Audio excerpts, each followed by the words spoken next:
Madilim na ang kalangitan sa lungsod ng Makati at patuloy ang pagbuhos ng malakas na ulan na tila nakikidalamhati sa mga taong pagod na sa buong maghapong pagkayod. Sa loob ng isang mataas na gusali, sa isang malawak at tahimik na tanggapan na naiwanan na ng mga karaniwang manggagawa, nakaupo si Teresa sa harap ng kanyang umiilaw na computer. Ramdam niya ang matinding pagod sa kanyang mga balikat at ang pangingawit ng kanyang batok matapos ang 12 oras na walang patid na pag-aasikaso ng mga papeles para sa isang napakalaking proyekto ng kanilang kumpanya. Nang tuluyan siyang matapos at maipadala ang mga huling dokumento gamit ang elektronikong liham, nakahinga siya ng maluwag.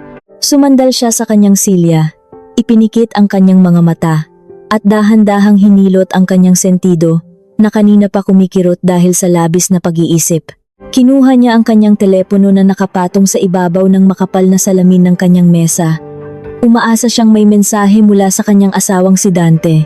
3 araw na itong nasa probinsya ng Cebu para daw sa isang napakahalagang pulong ng negosyo na makakatulong sa pag-angat ng posisyon nito. Kaninang madaling araw bago siya pumasok sa tanggapan, nagpadala siya ng mensahe dito upang mag-ingat, huwag magpapalipas ng gutom, at huwag kalimutang uminom ng bitamina. Ngunit hanggang ngayon, nakalipas na ang takip silim, wala pa ring tugon. Marahil ay labis lang itong abala sa pakikipag-usap sa mga mamumuhunan pagdadahilan niya sa kanyang sarili. Kahit gaano siya kapagod sa paghahanap buhay, upang mapanatili ang kanilang marangyang pamumuhay at masuportahan ang mga pangangailangan ng pamilya nito, palagi niyang inuuna ang kapakanan ng asawa. Para kay Teresa, ang pagmamahal ay sinusukat sa walang sawang pag-unawa at sakripisyo. Upang maibsan ang inip habang naghihintay na tumila ang malakas na ulan bago siya magmaneho pa uwi, binuksan niya ang isang sikat na pahina sa internet kung saan nagbabahagi ng mga larawan at kaisipan ang mga tao. Dahan-dahan niyang ini-scroll ang kanyang telepono gamit ang kanyang nanlalamig na mga daliri. Dumaan sa kanyang paningin ang mga balita tungkol sa mga lumang kaklase, mga patalastas ng mga bagong kagamitan sa bahay at mga video ng mga sikat na pagkain. Ngunit tila huminto ang pag-ikot ng kanyang mundo at nawalan ng hangin ang kanyang mga baga nang makita niya ang isang pamilyar na mukha. Isang larawan na ibinahagi mismo ng kanyang biyenan, si Aling Rosa, ilang oras lamang ang nakalipas. Bumilis ang tibok ng puso ni Teresa. Naririnig niya ang malakas na kalabog nito sa loob ng kanyang dibdib. Hindi ito dahil sa kaba ng isang masamang kutob o pangamba, kundi dahil sa labis na pagkabigla at kalituhan sa kanyang nakikita. O isa itong larawan ng kasal, subalit hindi ito lumang larawan. Sa gitna ng litrato, nakatayo ng tuwid at masaya si Dante. Suot ang isang magarbong barong Tagalog na halatang gawa sa mamahaling tela. Ang buhok nito ay maayos na nakasuklay at ang mga mata nito ay kumikinang sa kaligayahan. At sa kanyang tabi, nakakapit ng mahigpit sa kanyang braso, ang isang babaeng kilalang-kilala ni Teresa, si Isabel. Ang batang manggagawa sa kabilang sangay ng kanilang kumpanya na madalas hingan ng tulong ni Dante sa mga papeles. Suot ng babae ang isang puting bestida ng ikakasal na may mga nakaburdang bulaklak, abot tenga ang ngiti, at may hawak na isang pumpon ng mga pulang rosas. Mas lalong nanlamig ang buong katawan ni Teresa. Tila naging yelo ang dugong nananalaytay sa kanyang mga ugat nang makita niya ang mga taong nakapaligid sa dalawa. Naroon si Aling Rosa, nakatayo sa tabi ni Dante. Bakas ang labis na pagmamalaki at tagumpay sa anyo ng mukha nito. Naroon din ang mga kapatid ni Dante, ang kanyang mga tiyahin na madalas umutang kay Teresa, at ang mga tiyuhin nito. Lahat sila ay nakangiti sa kamera. Lahat sila ay naroon sa isang magandang bulwagan na puno ng magagandang bulaklak at puting tela, tila isang napakalaking pagdiriwang na matagal nilang pinaghandaan. Nagsimulang manginig ang mga kamay ni Teresa. Imposible ito. Baka panaginip lamang ito dahil sa labis na pagod. Baka lumang larawan lamang ito ng isang dula-dulaan o isang pagdiriwang sa kanilang bayan na hindi niya dinaluhan. Ngunit nang basahin niya ang mahabang isinulat ng kanyang biyenan sa itaas ng larawan, tila isang malakas at nakapapasong sampal ang dumapo sa kanyang magkabilang pisngi. Salamat sa poong may kapal. Sa wakas, naging isa rin kayo ng aking anak sa harap ng ating mga kaanak. Magiging ganap na ang ating pamilya at magkakaroon na rin ng tunay na tagapagmana ang aming angkan. Maligayang bati sa inyong pag-iisang dibdib, mahal kong Isabel at Dante. Tila naglaho ang lahat ng tunog sa loob ng tanggapan. Ang patak ng ulan sa salamin ng bintana ay hindi na niya naririnig. Ang salitang sa wakas, ay paulit-ulit na umalingaunggaw sa kanyang isipan. Nagpapahiwatig ito ng isang mahabang paghihintay, isang matagal ng lihim na relasyon na maingat na itinago at pinangalagaan mula sa kanya. Hindi ito isang mabilisang pagkakamali o panandaliang tukso. Isa itong planadong pagtataksil na inililihim ng lahat ng taong nakapaligid sa kanya. Pinalaki niya ang larawan sa kanyang telepono. Tinitigan niya ng maigi ang mukha ni Dante. Ang ngiting iyon, ang tapat at walang halong pag-aalinlangan ng ngiting iyon, ay matagal na niyang hindi nakikita tuwing sila ay magkasama sa loob ng kanilang bahay. Pagkatapos ay lakas loob niyang binasa ang mga komento sa ilalim ng larawan. Bawat salita ay parang matalas na patalim na unti-unting ibinabaon at pinipilipit sa kanyang dibdib. Sabi ng isang pinsan ni Dante, "Mabuti naman at magkakaroon na ng apo si Tita Rosa. Sana ay magbuntis agad si Isabel upang sumaya na ang buong pamilya." Sabi naman ng bunsong kapatid ni Dante, bagay na bagay talaga sila. Nakakatuwang makita silang masaya pagkatapos ng mahabang panahon ng pagtatago, mabuti at naging matapang na si Kuya. Alam nilang lahat, ang buong pamilya ng kanyang asawa, ang mga taong pinakain niya, binihisan at binigyan ng maginhawang buhay, ay kasabwat sa panlolokong ito. Habang siya ay nagpapakakuba sa pagtatrabaho araw at gabi, nagpupuyat upang mabayaran ang kanilang malaking bahay sa isang sikat na subdibisyon, habang siya ang nagbabayad ng mga hulugan para sa magarbong sasakyan ni Dante na ipinagmamalaki nito sa mga kaibigan, at habang siya ang nagpapadala ng malaking buwanang sustento kay Aling Rosa na hindi pumapalya kahit isang araw, silang lahat ay nagdiriwang at pinagtatawanan siya sa likod niya. Pinagplanuhan nilang lahat ang ikalawang kasal ng kanyang asawa. Isang seremonyang posibleng ginawa sa ilalim ng ibang paniniwala o sadyang patagong ginawa upang paboran ang pagnanasa ng kanyang biyenan na magkaroon ng apo. Naisip niya ang lahat ng kanyang sakripisyo sa nakalipas na 5 taon ng kanilang pagsasama. Ang bahay na nagkakahalaga ng 60 milyong piso ay binili niya gamit ang kanyang sariling ipon at gantimpala mula sa kanyang walang patid na pag-angat sa kumpanya. Pilit noon hinihiling ni Dante na ipangalan sa kanilang dalawa ang titulo bilang tanda raw ng kanilang pagiging isa. Ngunit sumunod si Teresa sa mahigpit na bilin ng kanyang namayapang ama na laging maging maingat sa pananalapi at protektahan ang sariling pinaghirapan, kaya't nakapangalan lamang sa kanya ang titulo ng lupa at bahay. Upang pumayag at hindi magtampo si Dante, binilhan niya ito ng isang mamahaling sasakyang pampalakasan na sa totoo lang ay matalinong inirehistro rin ni Teresa sa pangalan ng kanyang negosyo bilang kagamitan ng kumpanya. Wala itong alam sa mga ganitong bagay dahil tamad itong magbasa ng mga papeles. Wala siyang maramdamang luha sa kanyang mga mata. Walang iyak, walang hikbi na lumabas sa kanyang mga labi. Ang tanging nananalaytay sa kanyang mga ugat ngayon ay isang napakalamig at dalisay na galit na pumapaso sa kanyang kaluluwa. Isinara niya ang pahina sa internet. Hindi na niya kailangan ng karagdagang patunay. Huminga siya ng malalim, pilit na pinapakalma ang kanyang nanginginig na kalamnan. Hindi siya papayag na maging isang mahinang babae na iiyak lamang sa isang sulok, magmamakaawa at tatanungin ng asawa kung saan siya nagkulang. Napakarami niyang pinaghirapan at isinakripisyo upang sirain lamang ng mga taong ito na walang alam kundi ang humingi at umasa sa kanya. Tumayo si Teresa. Nililigpit niya ang kanyang mga gamit sa ibabaw ng mesa nang walang anumang emosyon. Bawat galaw niya ay tila isang makina na nakaprograma na lamang upang tapusin ang isang gawain. Kinuha niya ang kanyang telepono at walang pag-aalinlangang tinawagan ang numero ni Aling Rosa. Ilang ring lamang ay sinagot ito ng matanda. Bakas na bakas ang maingay na musika, tawanan, at kalansing ng mga baso sa likuran nito. "Magandang gabi po. Nasaan po kayo ngayon?" Tila napakasaya at napakalaki ng inyong pagdiriwang, malamig, patag at walang bahid ng galit na bungad ni Teresa. Natigilan ang matanda sa kabilang linya. May ilang sandali ng katahimikan na tila sinusukat nito kung ano ang sasabihin. Ngunit mabilis ding nakabawi ang biyenan niya. Tila nawala na ang anumang pagpapanggap at napalitan ng tahol ng pag-uyam ang boses nito. "Nakita mo na pala ang mga larawan sa internet. Mabuti naman at hindi ko na kailangang magpaliwanag pa sa iyo, Teresa. Nakatipid pa ako ng laway. Bakit ninyo nagawa ito sa akin? Anong naging pagkukulang ko sa inyong pamilya para saksakin ninyo ako ng ganito kalalim patalikod?" Tahimik ngunit matalim na tanong ni Teresa. Tumawa ng malakas si Aling Rosa, isang tawang puno ng panghahamak. "Ikaw pa ang may ganang magtanong kung anong pagkukulang mo. 5 taon na kayong kasal ni Dante ngunit hanggang ngayon, ay hindi mo siya mabigyan ng anak. Baog ka, Teresa! Walang silbi ang pagiging asawa mo kung hindi mo madugtungan ang lahi namin. Kailangan ng aking anak ng tagapagmana.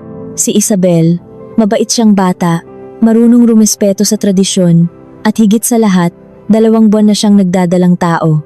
Kaysa naman patuloy silang magkasala sa paningin ng tao, pinilit ko na silang magpakasal sa isang lihim na seremonya sa bayan ng aming malayong kamag-anak. Mayaman ka nga, nagbibigay ka nga ng pera, ngunit wala kang kwentang asawa dahil hindi ka magkaanak. Tanggapin mo na lamang ang iyong kapalaran at huwag kang maging hadlang sa kaligayahan ng anak ko. Kung gusto mo, manatili ka bilang asawa sa papel at suportahan mo na lang sila. Bago pa man makasagot si Teresa, pinatay na ng matanda ang tawag. 2 buwan ng buntis, matagal na palang nangyayari ito. Ang mga sinasabing biyahe sa labas ng lungsod dahil sa kumpanya, ang mga gabing ginagabi ito ng uwi dahil daw sa pakikipag-usap sa kliyente, lahat ay isang malaking kasinungalingan. At ang biyanan pa niya mismo ang nag-udyok at nagplano ng lahat. Kinagat ni Teresa ang kanyang ibabang labi hanggang sa malasahan niya ang sarili niyang dugo. Gusto nilang magsaya habang siya ang nagpapakahirap. Akala nila ay magiging sunod-sunuran lamang siya.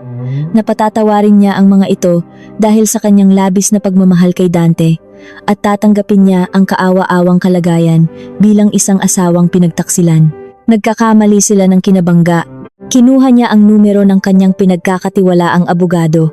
Kailangan ko ng tulong ninyo ngayon din, mariing sabi ni Teresa nang sagutin ng abogado ang tawag.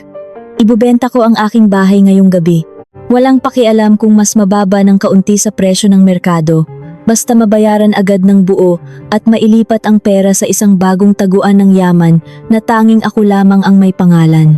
At ihanda ninyo ang lahat ng papeles para sa tuluyang paghihiwalay at pagsasampa ng kasong kriminal laban sa asawa ko. Sumang-ayon ang abogado at sinabing may isang mayamang mamumuhunan na matagal nang nag-aabang sa kanyang bahay at handang magbayad ng buo kinabukasan ng umaga. Dumiretso si Teresa sa kanyang sasakyan at pinaandar ito sa gitna ng malakas na ulan. Ngunit bago siya tumuloy sa isang pansamantalang matutuluyan, kailangan muna niyang dumaan sa kanilang bahay upang kunin ang lahat ng orihinal na titulo, mga papeles ng sasakyan at mga dokumento ng negosyo na maingat na nakatago sa isang lihim na lalagyan sa kanyang silid-aklatan. Nang makarating siya sa madilim at tahimik na mansyon, mabilis siyang naglakad patungo sa silid-aklatan. Binuksan niya ang lihim na lalagyan sa likod ng isang malaking kuwadro ng sining na hindi kailanman pinakikialaman ng kanyang asawa. Kinuha niya ang mga matitigas na sobre na naglalaman ng kanyang mga mahahalagang ari-arian.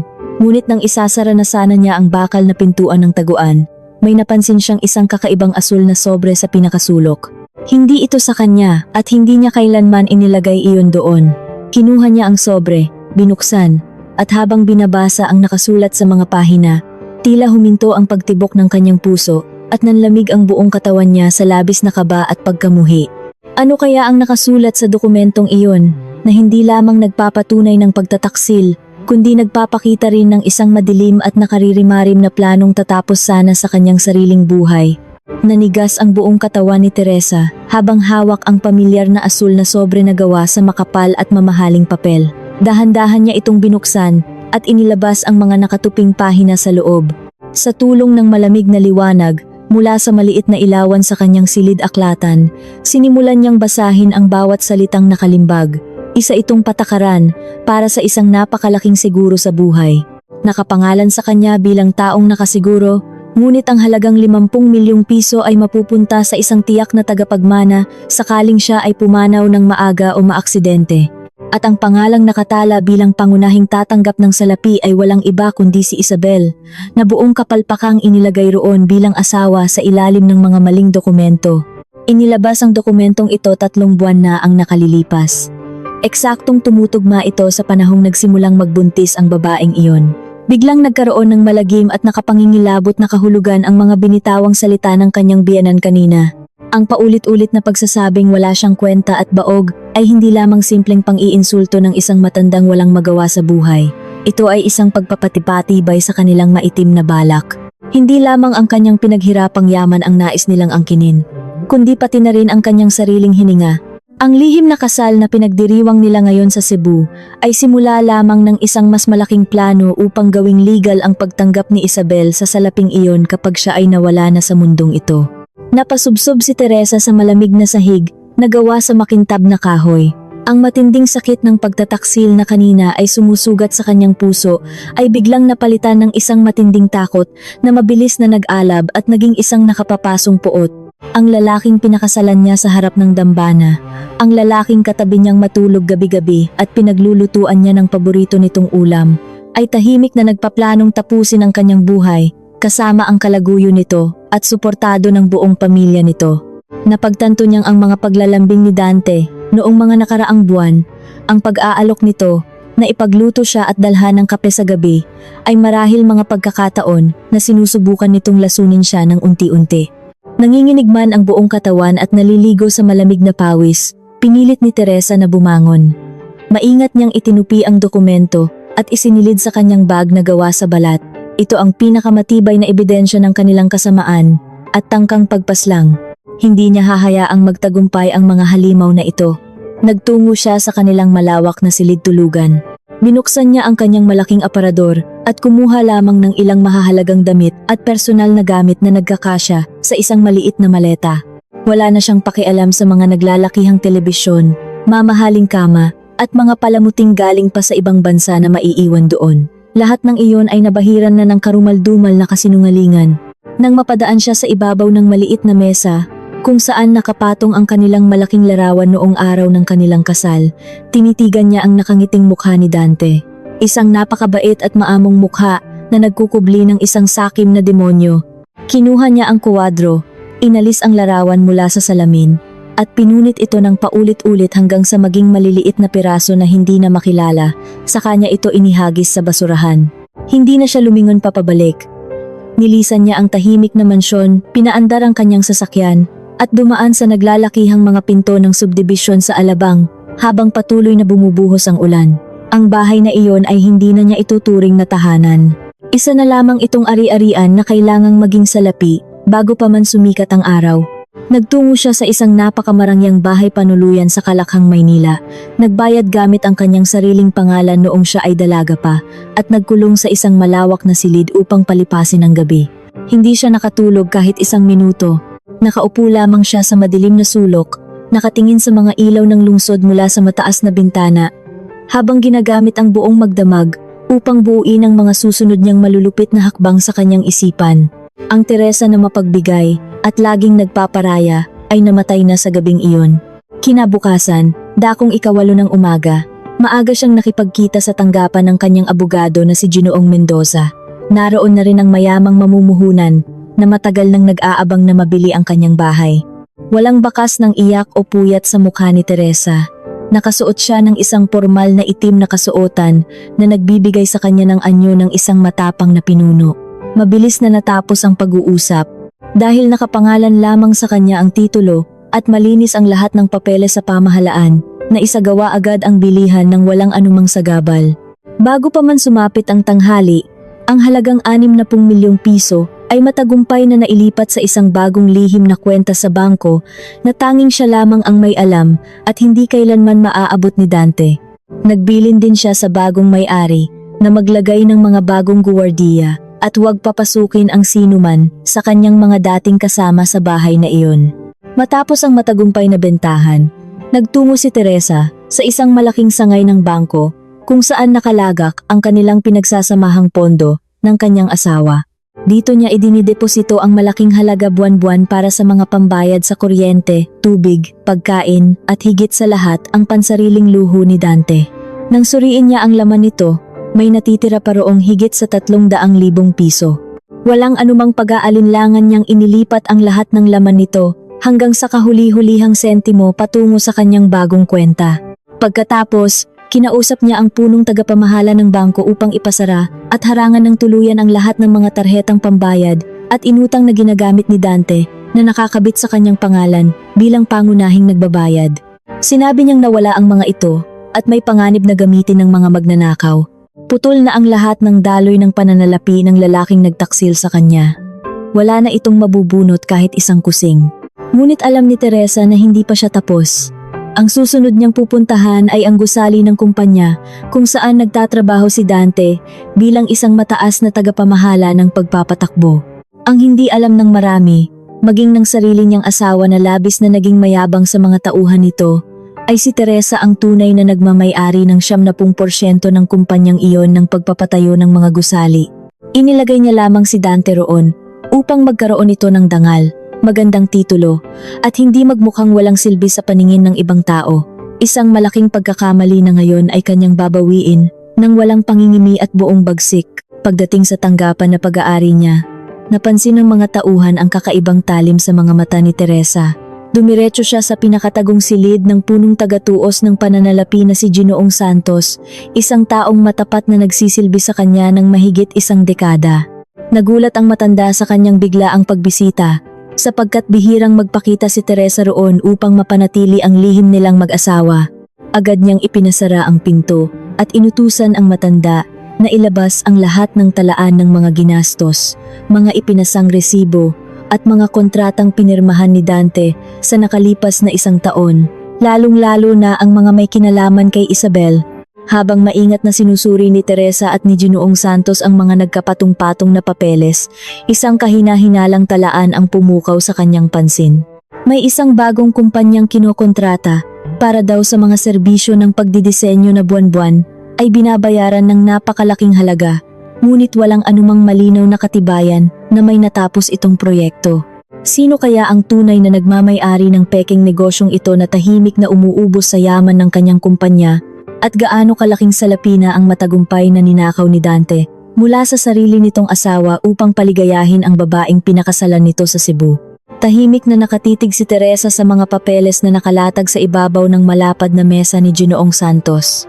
Ang tunog lamang ng malamig na hangin mula sa pampalamig ng silid ang tanging naririnig sa buong tanggapan. Inabot ng matandang tagatuos ang isang manipis na folder na naglalaman ng mga opisyal na katibayan mula sa pamahalaan ukol sa pagpaparehistro ng kahina-hinalang negosyo. Dahan-dahang binuksan ito ni Teresa at ang pangalang bumungad sa kanyang mga paningin ay tila isang pamilyar na lason. Ang peking kumpanya na buwan-buwan ay tumatanggap ng daan-daang libong piso para sa mga serbisyong hindi kailanman naibigay ay nag-iisang pag-aari ng babaeng kasama ngayon ng kanyang asawa sa Cebu. Nakapangalan ang lahat kay Isabel.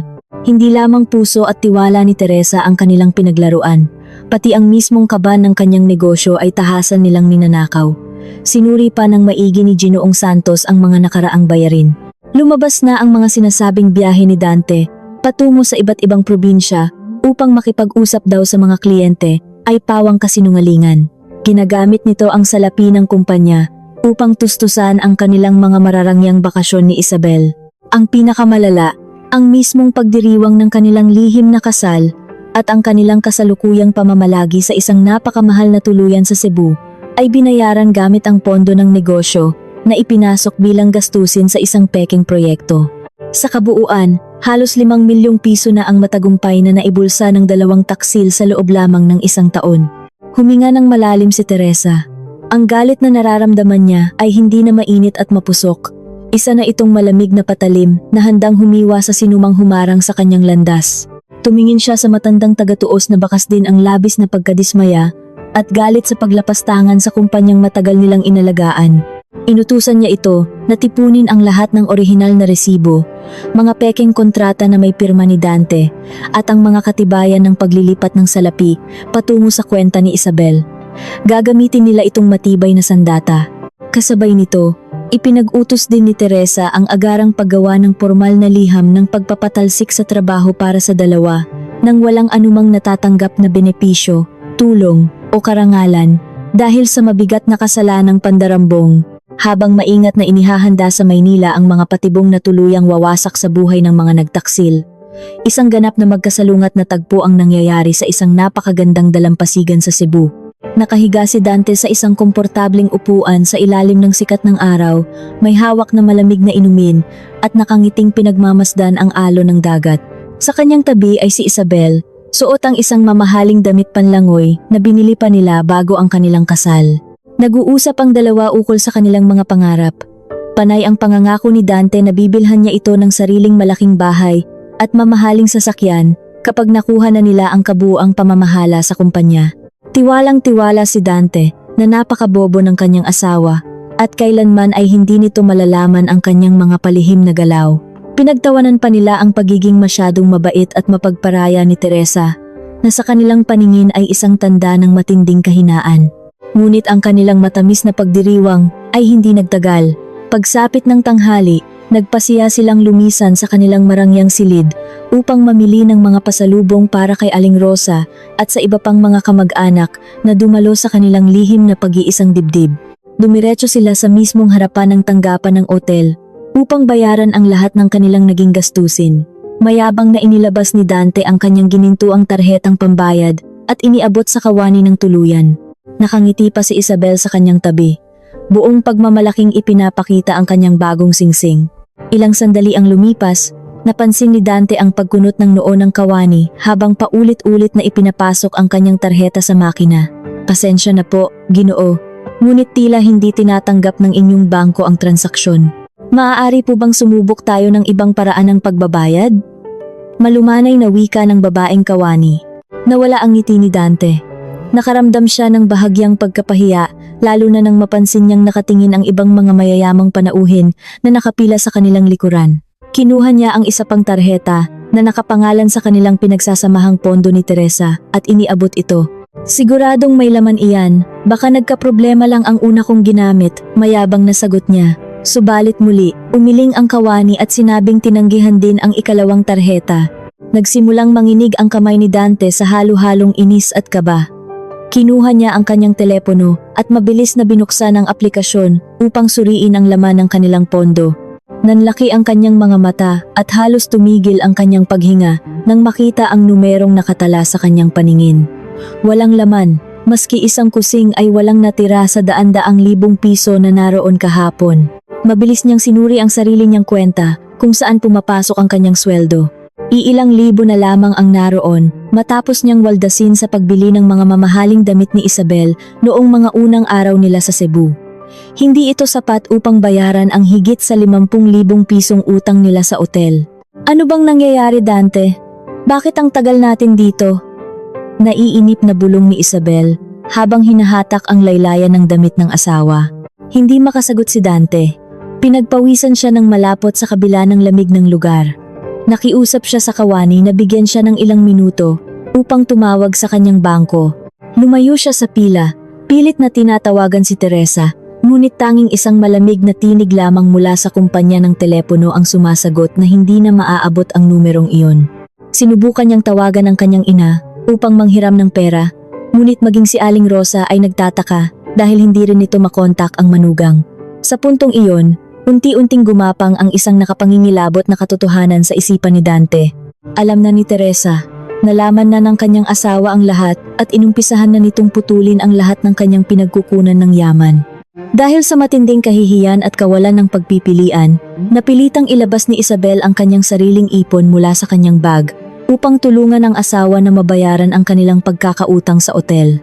Halos maubos ang lahat ng kanyang salapi na nakalaan sana para sa kanyang panganganak. Sa buong biyahe nila patungo sa paliparan at hanggang sa makasakay sila sa isang murang lipad pabalik sa Maynila, walang tigil ang panunumbat at pag-iyak ni Isabel. Sinisisi niya si Dante sa pagiging pabaya at sa pagkagunaw ng kanilang bakasyon. Si Dante naman ay tahimik lamang, nagpupuyos sa galit, habang buo pa rin ang maling paniniwala na aamuin niya lamang si Teresa, magpapaliwanag, at patatawarin din siya nito tulad ng dati. Sa ilalim ng matinding sikat ng araw sa Kalakhang, Maynila kinabukasan, isang lumang taxi ang huminto sa tapat ng naglalakihang bakal na tarangkahan ng mansyon sa Alabang. Padabog na bumaba ng sasakyan si Dante. Gusot ang kanyang mamahaling damit, pagod, at napakadilim ng anyo ng kanyang mukha. Sumunod sa kanya si Isabel na hirap sa paghila ng kanilang napakalaking maleta. Pilit nilang inaayos ang kanilang mga sarili, handang harapin at sigawan si Teresa dahil sa ginawa nitong pagkaputol sa kanilang mga tarheta. Lumapit si Dante sa poste ng tarangkahan at mayabang na pinindot ang pindutan upang automatikong bumukas ito. Nakasanayan na niyang siya ang naguutos sa bahay na iyon, ngunit walang anumang tunog o paggalaw na nangyari. Muli niya itong pinindot nang mas madiin at sinipa pa ang bakal. Walang nangyari. Sumigaw siya upang tawagin ang lumang guwardya na palagi niyang inuutusan. Sa halip na ang pamilyar na bantay, isang hindi kilalang lalaki na may matikas na pangangatawan at uniforme ng isang sikat na ahensya ng seguridad ang lumapit sa kanila mula sa loob ng bakuran. Ano kaya ang sasabihin ng bagong bantay na ito na tuluyang magpapabagsak sa mundo ni Dante at magpapamukha sa kanya ng tunay na kahulugan ng kawalan? Sa ilalim ng matinding sikat ng araw na tila pumapaso sa balat, nakatayo si Dante sa labas ng naglalakihang bakal na tarangkahan ng mansyon na dati niyang tinatawag na sariling kaharian. Ang aspalto ng kalsada ay naglalabas ng nakasusulasok na singaw ng init na lalong nagpapabigat sa kanyang paghinga. Kanina pa niya pinipindot ng madiin ang maliit na buton sa gilid ng haligi upang tawagin ang mga kasambahay, subalit tanging ang nakabibinging katahimikan ng malawak na subdivision ang sumasagot sa kanya. Sa kanyang likuran, si Isabel ay walang tigil sa pagrereklamo habang pinapaypayan ang sarili gamit ang isang manipis na polyeto. Ang makapal na pampaganda ng babae ay nagsisimula ng hulasan, gumuguhit ng maiitim na linya sa kanyang mga pisngi dahil sa pinaghalong pawis at matinding inis mula sa kanilang sinapit sa paliparan. Makalipas ang ilang sandali, isang lalaking may matikas na pangangatawan at suot ang isang malinis na uniforme ng bantay ang lumabas mula sa maliit na silid sa gilid ng tarangkahan. Hindi ito ang pamilyar at matandang guwardiya na palaging yumuyuko at sumasaludo kay Dante tuwing siya ay dumarating. Ang lalaking ito ay may malamig at seryosong mga mata, walang bakas ng pagkilala o paggalang sa kanyang anyo. Lumapit ito sa rehas at tiningnan sila mula ulo hanggang paa, na tila sinusuri kung sila ba ay mga mapanganib na estranghero. Buksan mo ang pinto ngayon din, nanginginig na utos ni Dante. Pinipilit na panatilihin ang kanyang kayabangan sa kabila ng pagkauhaw at pagod. Ako ang may-ari ng bahay na ito at kailangan na naming makapasok ng asawa ko upang makapagpahinga. Nasaan ang mga kasambahay? Nasaan si Teresa? Palabasin mo siya upang harapin ako. Hindi natinag ang bantay. Tinitigan lamang nito si Dante ng ilang segundo bago sumagot sa isang patag at walang emosyong tinig. Ipagpaumanhin ninyo, Ginoo, ngunit wala kayo sa listahan ng mga inaasahang panauhin ngayong araw. Ang bahay na ito ay hindi na pag-aari ng inyong tinutukoy na babae. Formal na itong naipagbili kahapon sa isang mayamang mamumuhunan at kami ay inatasang magbantay upang matiyak na walang sinumang hindi kilalang tao ang makakapasok. Mahigpit ang bilin na huwag papasukin ang sinumang may kaugnayan sa dating may-ari. Parang binuhusan ng yelong tubig si Dante sa gitna ng katanghalian. Tumigil ang pag-ikot ng kanyang mundo at tila nawalan ng hangin ang kanyang mga baga. Ipinagbili?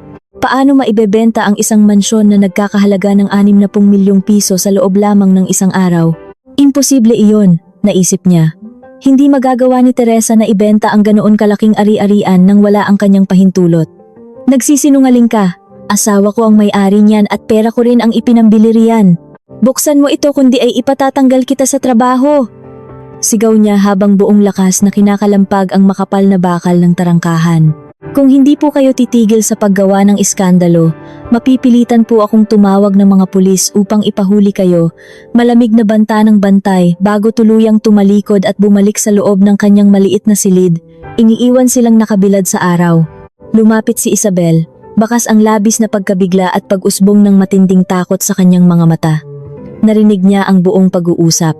Ano ang ibig sabihin ng bantay na iyon, Dante? Anong ibinebenta? Akala ko ba ay nakapangalan sa iyo ang bahay na ito? Akala ko ba ay ikaw ang nagpapatakbo ng lahat? Paano na tayo ngayon? Saan tayo matutulog? Sunod-sunod na tanong ng babae. Unti-unti nang tumataas ang boses at tuluyan nang nawawala ang kanyang pagiging malambing na ipinapakita noong sila ay nasa Cebu. Bago pa man makasagot si Dante upang pakalmahin ang nagwawalang si Isabel, isang malaking nirentahang sasakyan ang huminto sa kanilang likuran. Bumukas ang pinto nito at masayang bumaba si Aling Rosa. Suot ang kanyang pinakamagarbong kasuotan, tila handang dumalo sa isang malaking handaan. Kasunod niya ang dalawang kapatid ni Dante at ilang mga tiyahin na may bitbit pang mga lalagyan ng pagkain. Inaasahan nilang sasalubungin sila ni Dante sa loob ng mansyon upang tuluyang ipagdiwang ang pagdating ng bagong asawa at upang sabay-sabay nilang ipamukha kay Teresa na wala na itong magagawa kundi tanggapin ang kapalaran nito. Ngunit ang bumungad sa kanila ay isang napakagulong eksena. Nakita nila si Dante na namumutla at nakakapit sa rehas, at si Isabel na umiiyak sa tabi ng kanilang mga nagkalat na bagahe sa maruming bangketa. Anong ginagawa ninyo rito sa labas? Bakit hindi kayo pumasok? Takang tanong ni Aling Rosa habang papalapit. Nakakunot ang noo sa hindi inaasahang sasalubong sa kanila. Ipinagbili na ni Teresa ang bahay. Nay, nanghihinang sagot ni Dante. Ang kanyang boses ay tila nagmula sa kailaliman ng isang tuyong balon. Wala na tayong papasukin. Kinuha rin niya ang lahat ng laman ng ating pondo sa bangko. Wala na akong pera. Halos mawalan ng malay si Aling Rosa sa kanyang narinig. Nabitawan niya ang hawak na pamaypay. Nawala ang lahat ng kanyang kayabangan at napalitan ng panginginig ng kanyang mga tuhod. Ang mga kamag-anak na kanina ay nakangiti at nag-aabang ng masarap na pagkain ay biglang nagbulong-bulungan. Nagsimulang umatras ang ilang tiyahin, ramdam ang papalapit na malaking sakuna na ayaw nilang masangkot. Ang ilusyon ng walang hanggang kayamanan ay tuluyan ng nabasag sa kanilang harapan. Nagsimula ang sisihan. Humarap si Isabel kay Dante at sinimulang pukpukin ng kanyang mga kamao ang dibdib ng lalaki. Manloloko ka! Pinaniwala mo akong napakayaman mo. Pinaniwala mo akong ikaw ang hari sa bahay na ito. Wala ka palang sariling yaman. Paano na ang anak ko? Sumigaw si Isabel na parang isang baliw sa gitna ng kalsada. Huwag mong sisisihin ang anak ko, babaeng malandi. Sigaw ni Aling Rosa habang pilit na inilalayo si Isabel kay Dante. Kasalanan mo ito. Kung hindi ka nagpabuntis at nagpumilit na magpakasal, hindi magwawala ng ganito si Teresa. Ikaw ang nagdala ng malas sa pamilya namin. Gumanti ng malakas na sigaw si Isabel. Ako pa ngayon ang masama. Kayo ang nagtulak sa akin na pakasalan siya dahil gusto ninyong makakuha ng tagapagmana. Kayo ang nagsabing baog ang unang asawa niya. Kayo ang mga mukhang pera. Sa kalagitnaan ng kanilang nakakabinging pagtatalo at pagpapahiyang naririnig ng mga dumadaang sasakyan at mga nag-uusyosong kapitbahay, isang nakamotorsiklong mensahero ang huminto sa kanilang harapan. Dala nito ang isang malaki at napakagandang kahon na binalot sa mamahaling pilak na papel at ginapos ng isang malaking itim na laso na gawa sa seda. Tila isa itong napakamahal na regalo na hindi akma sa kanilang kaawa-awang kalagayan sa gilid ng kalsada. Tumahimik ang lahat. Natigil ang pag-aaway ni na Isabel at Aling Rosa. At nakatitig lamang sila sa kahon na hawak ng mensahero. Isang padala po para kay Ginoong Dante at binibining Isabel, wika ng mensahero. Matapos papirmahin si Dante gamit ang nanginginig nitong kamay, mabilis na umalis ang mensahero pabalik sa mainit na lansangan. Kinuha ng lumuluhang si Isabel ang maliit na card na nakasabit sa itim na laso. Pamilyar sa kanya at kay Dante ang maayos at matalim na sulat kamay na iyon. Maligayang bati sa inyong kasal. Heto ang unang regalo para sa inyong bagong buhay. Sana ay inyong magustuhan. Mula kay Teresa. Biglang umasa at nagliwanag ang mukha ni Isabel at Aling Rosa. Ang kanilang matinding kasakiman ay muling nagising. Marahil ay salapi ito o mga gintong alahas bilang kabayaran sa ibinentang bahay, bulong ni Aling Rosa. Marahil ay naisip ni Teresa na sumuko na lamang at bayaran tayo upang manahimik at hindi na gumawa ng gulo. Buksan mo na, Dante. Puno ng pag-asa, pilit na pinunit ni Dante ang makintab na balot at binuksan ang mabigat na itim na kahon. Ngunit nang maiangat niya ang takip, nawala ang lahat ng kulay sa kanyang mukha. Wala itong lamang kayamanan, pera, o kahit anong kumikinang na bagay na inaasahan ng kanyang ina at asawa. Sa halip, sa ibabaw ng makinis na itim na tela, nakapatong ang dalawang makapal na puting sobre na may opisyal na tatak ng kumpanyang pinapasukan ni Dante at Isabel. Kinuha ni Dante ang isa na may pangalan niya at nanginginig na binasa ang laman. Ito ay isang opisyal at formal na liham ng pagpapatalsik sa trabaho. Nakasaad doon na tinatanggal siya ng walang anumang karangalan, benepisyo o bayad danyos dahil sa napatunayang pandarambong sa kaba ng kumpanya, paggawa ng mga pekeng kontrata, at malubhang paglabag sa kagandahang asal ng isang opisyal. At higit sa lahat, nakasaad doon na kailangan niyang isauli ang kanyang mamahaling sasakyang pampalakasan na pag-aari pala ng kumpanya sa loob ng 24 na oras o haharap siya sa kasong pagnanakaw ng sasakyan. Ganoon din ang eksaktong nilalaman ng sobre ni Isabel. Sumigaw si Isabel sa labis na gulat at takot nang makita niyang bistado na ang kanilang lihim na kumpanyang ginamit upang magnakaw ng daan-daang libong pondo mula sa mga pekeng disenyo. Wala na silang hanap buhay at may nakaabang pang kaso laban sa kanila. Hindi maintindihan ni Dante kung paano nangyari iyon. Paano siya matatanggal at maiimbestigahan sa kumpanyang buong akala niya ay hawak niya sa kanyang mga palad at pinamumunuan ng mga taong sumusunod lamang sa kanya. Paano nalaman ng matandang tagatuos ang kanilang palihim na pagnanakaw kung siya mismo ang pumipirma sa mga papeles? Ngunit nang hahakbang na sana siya palayo sa kahon upang huminga, may nakita siyang isa pang maliit na puting sobre na nakasingit sa ilalim ng telang itim.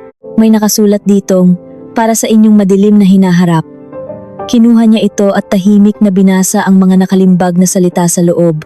Nangunot ang kanyang noo, nanlaki ang mga mata hanggang sa halos lumabas ito sa kanyang mukha at dahan-dahang napaluhod sa mainit na semento habang tuluyang pinapanawan ng lakas.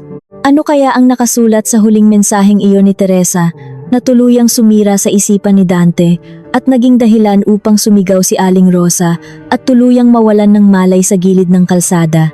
Nanginginig ang mga daliri ni Dante habang pilit na binubuksan ang huling maliit na sobre na gawa sa puting papel. Tila may sariling buhay ang kanyang mga kamay, tumatangging tanggapin ang huling hatol na nakasulat sa loob.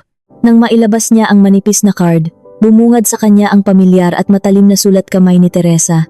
Binasa niya ito sa kanyang isipan, at bawat salita ay parang mabigat na bato na ibinabagsak sa kanyang dibdib, unti-unting dumudurog sa kanyang pagkatao. Mahal kong Dante, akala mo ba ay napakagaling at napakatalino mo? Ako ang tunay na nagmamay-ari ng 70% ng kumpanyang pinagmamalaki mo sa buong mundo. Ang mga taong nagpatalsik sa inyong dalawa ay sumusunod lamang sa aking mga utos. Sa madaling salita, tinanggal mo ang iyong sarili mula sa aking sariling negosyo. Ngunit hindi dyan nagtatapos ang lahat. Hawak ko na ang lahat ng resibo, ang mga peking kontrata ng negosyo ni Isabel, at higit sa lahat, ang patakaran sa siguro sa buhay na inilabas ninyo upang pagkakitaan ang aking kamatayan. Ipinasa ko na ang lahat ng matitibay na ebidensyang ito sa mga alagad ng batas. Ang inyong matinding kasakiman ang mismong naghukay ng inyong sariling libingan. Nabitawan ni Dante ang card. Unti-unting nanghina ang kanyang mga tuhod hanggang sa tuluyan siyang bumagsak sa mainit at magaspang na semento. Ang lahat ng kanyang kayabangan, ang lahat ng kanyang maling paniniwala na siya ang nasusunod at pinakamatalino sa kanilang relasyon ay gumuho na parang kastilyong buhangin na hinampas ng malakas na alon. Isang napakalaking kasinungalingan ang kanyang ipinagmalaki sa kanyang pamilya at mga kaibigan. Ang posisyong ginamit niya upang akitin si Isabel at nakawin ang pondo ay pag-aari pala ng babaeng tahimik at patuloy niyang inaalipusta. Siya ay isang hamak na empleyado lamang na kumagat sa mismong kamay na nagpapakain at nagbibihis sa kanya. Dinampot ni Isabel ang card na nahulog sa lupa. Nang mabasa niya ang nilalaman nito, isang matinis at nakabibinging tili ang kumawala sa kanyang mga labi. Siguro sa buhay? Nalaman niya ang tungkol sa siguro? Sigaw ni Isabel habang nanlalaki ang mga matang nakatingin kay Dante. Nawala ang lahat ng pagpapanggap niya bilang isang maamong asawa. Sinugod niya si Dante at walang habas na pinagsusuntok ito sa dibdib at balikat habang ang lalaki ay nakaluhod pa rin at tulala sa kawalan. Sinabi mo sa akin na walang makakaalam. Pinaniwala mo akong napakayaman mo at malinis ang plano natin. Paano na ako ngayon? Makukulong ako ng dahil sa kapalpakan mo. Nang marinig ni Aling Rosa ang salitang makukulong at siguro, tuluyan nang nagdilim ang kanyang paningin. Ang matandang kanina ay nagmamalaki pa at nagpaplano ng malaking handaan para sa kanyang bagong manugang ay biglang nanigas ang katawan at bumagsak na parang isang putol na puno sa gilid ng bangketa. Nagkagulo ang mga kapatid at tiyahin ni Dante. Pilit nilang pinapaypayan at ginigising ang matanda. Ngunit ang kanilang mga mukha ay balot na rin ng matinding takot at panghihilakbot. Wala na silang pakialam sa yaman o sa paghingi ng tulong. Ang gusto na lamang nila ay makatakas bago pa sila madamay sa isang malaking kasong kriminal. Isa-isa silang umatras, nagpanggap na nagtatawag ng sasakyan at naglakad palayo ng mabilis, iniiwan ang kanilang kaanak sa oras ng pinakamatinding sakuna. Sa kalagitnaan ng matinding kaguluhan sa labas ng tarangkahan, isang nakapangingilabot na tunog ang bumasag sa maingay na kalye ng subdibisyon. Isang matining na wangwang ng mga sasakyan na lalong nagpapabilis ng tibok ng puso ni Dante at Isabel. Mula sa dulo ng kalsada, dalawang sasakyan ng mga alagad ng batas ang mabilis na lumapit at huminto sa mismong tapat nila. Bumaba ang 4 na pulis. Seryoso ang mga mukha, nakahawak sa kanilang mga sandata at may mga dalang bakal na posas na kumakalansing sa bawat mabigat na hakbang. Kayo ba si Ginoong Dante? At binibining Isabel? Tanong ng pinuno ng mga pulis. Ang kanyang tinig ay malamig at puno ng awtoridad, sapat upang magpatahimik sa nagwawalang si Isabel at mapatigil ang mga naguusyosong kapitbahay na nakadungaw na ngayon sa kani-kanilang mga matataas na bakod.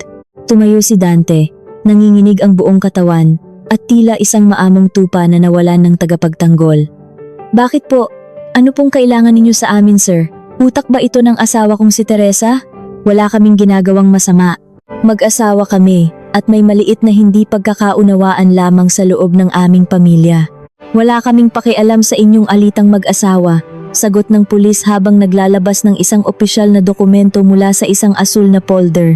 Inaaresto namin kayo sa bisa ng isang warrant dahil sa salang malawakang panloloko at pagnanakaw ng milyon-milyong piso mula sa inyong sariling kumpanya. May nakatalaring mabigat na reklamo laban sa inyo ukol sa pagtatangkang pagpaslang gamit ang isang peking patakaran sa seguro. Marami kaming hawak na patunay na nagdidiin sa inyong dalawa. Sumama kayo sa presinto ng mapayapa upang hindi na tayo magkagulo rito.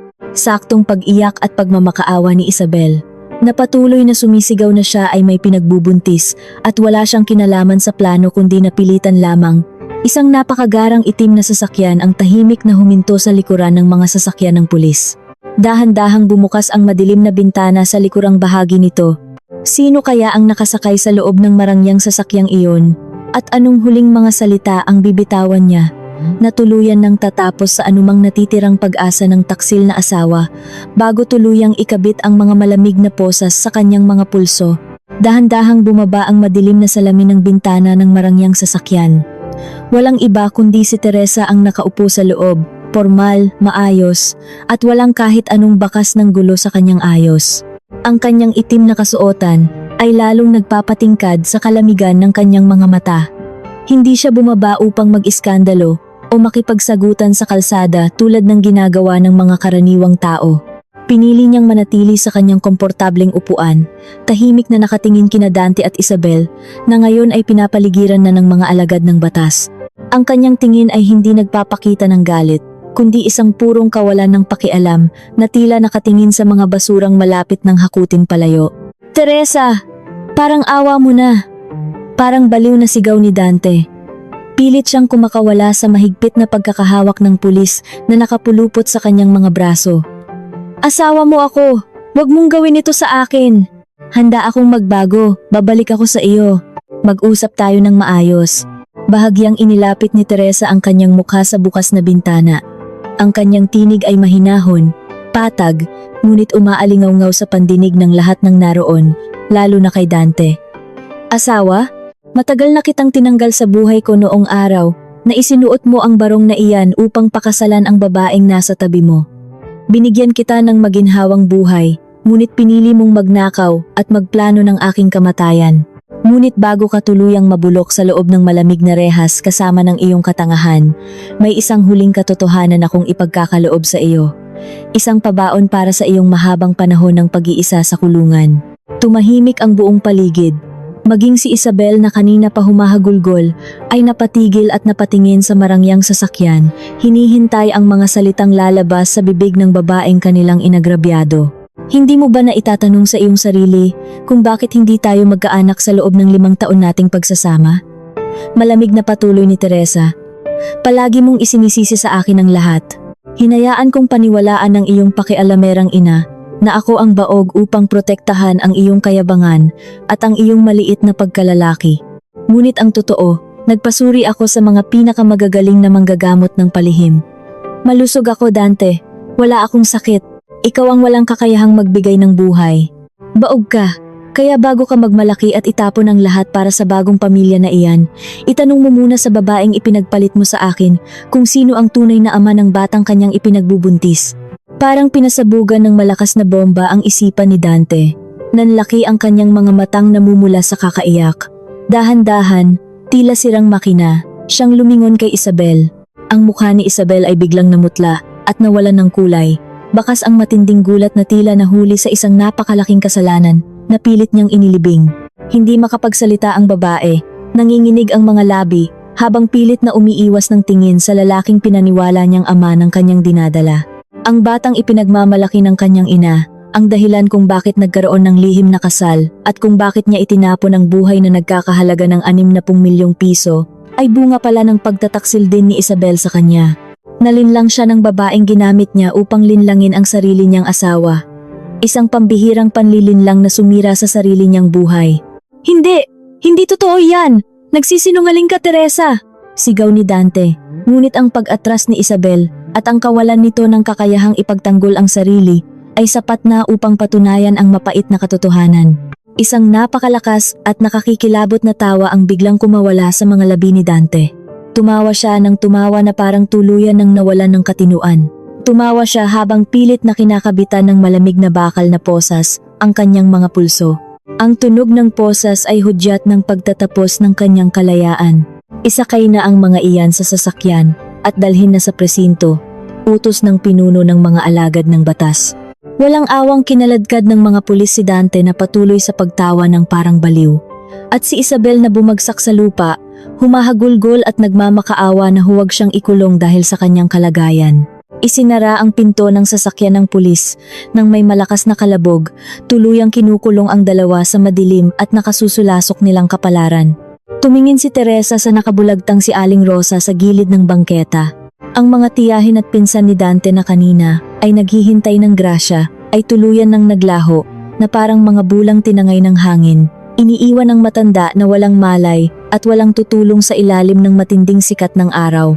Tumaas ang madilim na bintana ng marangyang sasakyan ni Teresa. At tahimik itong umandar palayo, iniiwan ang kalsada na puno ng basag na pangarap, nawasak na kasakiman, at mga taong inani ang kanilang sariling kasamaan. Habang bumibiyahe si Teresa pabalik sa lungsod, nakaramdam siya ng isang napakalalim na kaluwagan. Tila isang napakabigat na kadena ang tuluyan nang naalis sa kanyang pagkatao. Malaya na siya sa mga taong sumipsip sa kanyang lakas at yaman. Ngunit sa kabilang banda, sa paglisan ng mga sasakyan ng pulis, isang panibagong impyerno ang naghihintay para sa mga taksil. Sa pagdating ni Dante at Isabel sa madilim, mabaho at masikip na piitan ng lungsod, anong malagim at walang awang katotohanan sa loob ng rehas ang sasampal sa kanila na magpaparanas ng tunay at malupit na kahulugan ng pagdurusa. Ang malakas at nakakikilabot na kalampag ng makapal na rehas na bakal ay tila naging huling kuko sa kabaong ng kalayaan ni Dante. Pilit siyang itinulak ng isang matipunong alagad ng batas papasok sa isang madilim, masikip at nakasusulasok na piitan na puno ng mga taong may iba't ibang kasaysayan ng karahasan. Ang amoy ng pinaghalong pawis, ihi, at dumi ay agad na sumalubong sa kanyang ilong, isang napakalaking kabaligtaran sa amoy ng mga mamahaling pabango at pampalamig ng hangin sa mansyon na dati niyang tinatahanan. Napaluhod si Dante sa malamig at magaspang na semento. Tiningnan siya ng mga matatapang na bilanggo mula ulo hanggang paa, tila sinusuri ang isang bagong laruan na maaari nilang pagkaabalahan sa mga susunod na taon. Sa unang gabi niya sa loob ng malamig na kulungan, hindi siya nakatulog.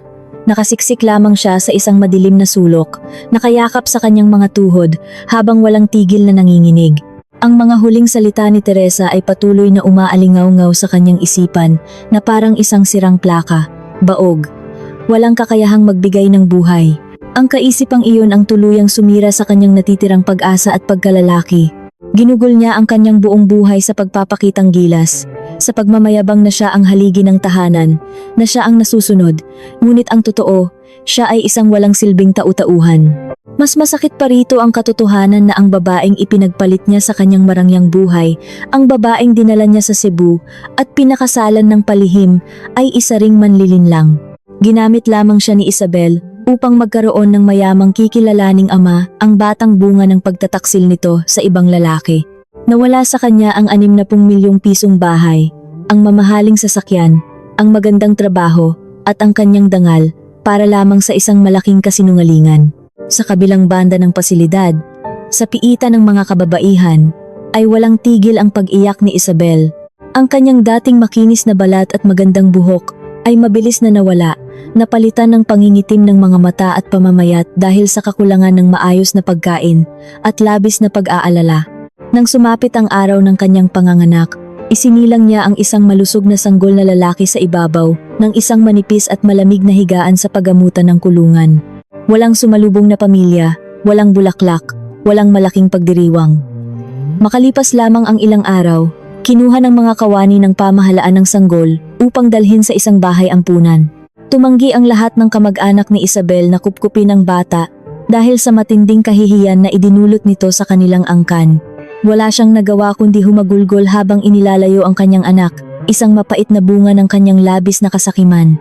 Ang kaparusahan ng tadhana ay hindi rin nakalimot kay Aling Rosa. Matapos tuluyang malugmok sa kahihiyan ang kanyang nag-iisang anak na lalaki, tinalikuran siya ng lahat ng kanyang mga kapatid at pamangkin. Ang mga kamag-anak na dati ay nakapila upang mangutang at humingi ng tulong mula sa perang ibinibigay ni Teresa ay nagtago na parang mga daga upang mabayaran ang mga pagkakautang at ang mga manananggol na hindi naman nagtagumpay sa paglilitis. Napilitan siyang ibenta ang kanyang sariling maliit na lupain sa probinsya sa napakababang halaga. Sa loob lamang ng isang taon, ang matandang kanina ay nagmamalaki at nanghahamak kay Teresa ay natagpuan ang kanyang sarili na nakatira sa isang masikip, mabaho at madilim na eskinita sa gilid ng lungsod. Namumuhay siyang mag-isa, kumakain ng mga tirang pagkain, at araw-araw na nilalamon ng matinding pagsisisi. Tuwing gabi, naririnig ng mga kapitbahay ang kanyang mahinang pag-iyak habang tinatawag ang pangalan ni Dante. Lumipas ang 2 taon. Malayo sa madilim na mundo ng mga taong nagtaksil sa kanya, isang napakalaking pagbabago ang naganap sa buhay ni Teresa. Mabilis na naaprubahan ng hukuman ng formal na pagpapawalang bisa ng kanilang kasal dahil sa mga napatunayang pagkakasala at panlilinlang ni Dante. Malaya na siya sa wakas. Gamit ang napakalaking halagang pinagbentahan ng mansyon at ang patuloy na paglago ng kanyang mga negosyo matapos linisin ang mga katiwalian, mas pinili niyang gamitin ang kanyang yaman at kapangyarihan sa isang makabuluhang layunin. Sa isang napakarangyang bulwagan sa gitna ng lungsod, nakatayo si Teresa sa ibabaw ng isang maliwanag na entablado. Nakasuot siya ng isang mahaba at simpleng asul na damit na nagpapalitaw sa kanyang tunay na ganda at kapayapaan ng kalooban. Wala na ang malamig at matigas na Teresa na puno ng galit. Ang nakatayo ngayon sa harap ng daan-daang panauhin ay isang babaeng puno ng pag-asa, tapang, at bagong pananaw sa buhay. Formal niyang binubuksan ang isang malaking samahan na kanyang itinatag, isang institusyon na nagbibigay ng libreng tulong sa batas at kabuhayan para sa mga kababaihang biktima ng panlilinlang, pang-aabuso, at pagtataksil ng kanilang mga asawa. Ang pagtataksil ay isang lason na tahimik na pumapatay sa ating kaluluwa, malumanay ngunit mariin niyang pahayag sa harap ng mga nakikinig. Maaari nitong sirain ang ating pagkatao, burahin ang ating mga pangarap, at paniwalain tayo na tayo ang may pagkukulang. Ngunit maaari rin itong maging isang mapait na gamot na magbubukas sa ating mga mata upang makita ang tunay nating halaga. Hindi ako nandito upang magdiwang sa pagbagsak ng mga taong nanakit sa akin. Nandito ako upang patunayan na pagkatapos ng pinakamalakas na bagyo, tayo mismo ang may kakayahang bumuo ng sarili nating bahaghari. Umani ng masigabong palakpakan ang kanyang talumpati. Umalingaw-ngaw sa buong bulwagan ang tagumpay ng isang babaeng piniling lumaban at bumangon. Matapos ang palatuntunan, nilapitan siya ng kanyang tapat na alalay at bumulong ukol sa isang balitang nakalap nila tungkol kay Dante. May mga usap-usapan daw na tuluyan nang nasira ang katinuan nito sa loob ng piitan at araw-araw na lamang itong nakatulala sa pader. Tiningnan lamang ni Teresa ang kawalan, walang ngiti ng tagumpay at walang kahit anong patak ng pagkaawa sa kanyang mga mata. Hayaan ninyo na siya, tahimik niyang tugon. Nakuha na nila ang kabayaran sa kanilang sariling mga kamay. Tuluyan nang tinalikuran ni Teresa ang kanyang madilim na nakaraan at naglakad patungo sa naghihintay na maliwanag na bukas.